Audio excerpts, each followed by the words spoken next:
Hello everyone. I had originally planned to do a completely different video for today, but as you can probably hear, I'm not feeling 100% wonderful. I really hope it doesn't transform itself into that Australian kangaroo flu or whatever it is that everyone has at the moment.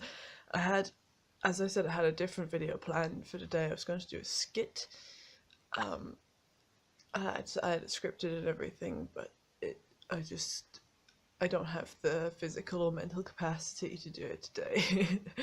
I'm feeling a bit fragile. So today I thought instead I would talk about.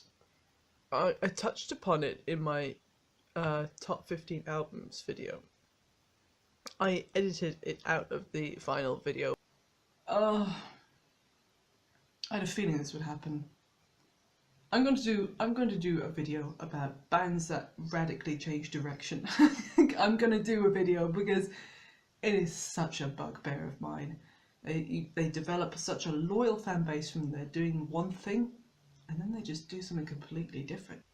I just think it's interesting when bands change direction radically.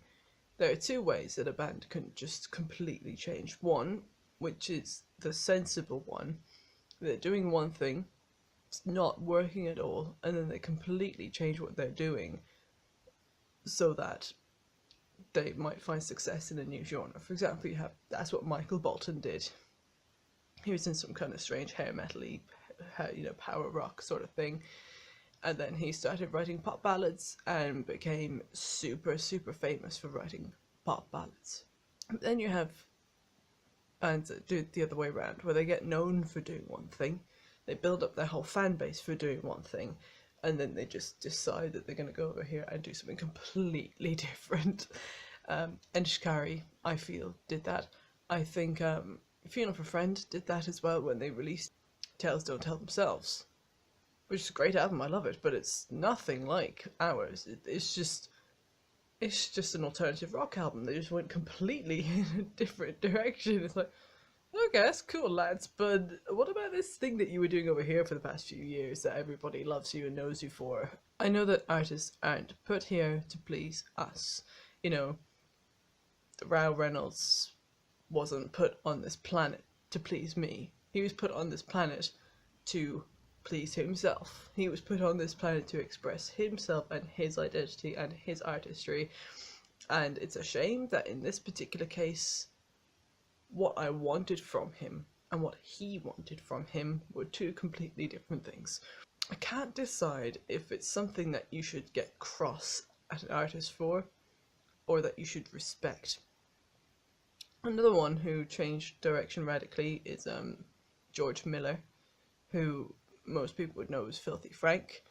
He did rap stuff under the alias of Pink Guy, and it was ludicrously offensive, hilarious stuff. I love nearly all of it.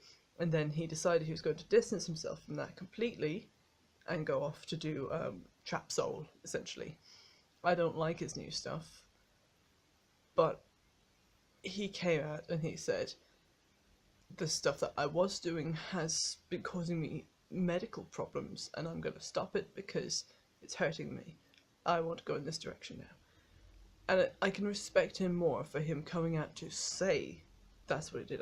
I don't agree with what he did necessarily, because he built up a fan base of thousands of subscribers and people who are very loyal to his outrageous comedy, no holds barred, really sort of extreme stuff. And then he just turns a corner and does something quite pedestrian by comparison.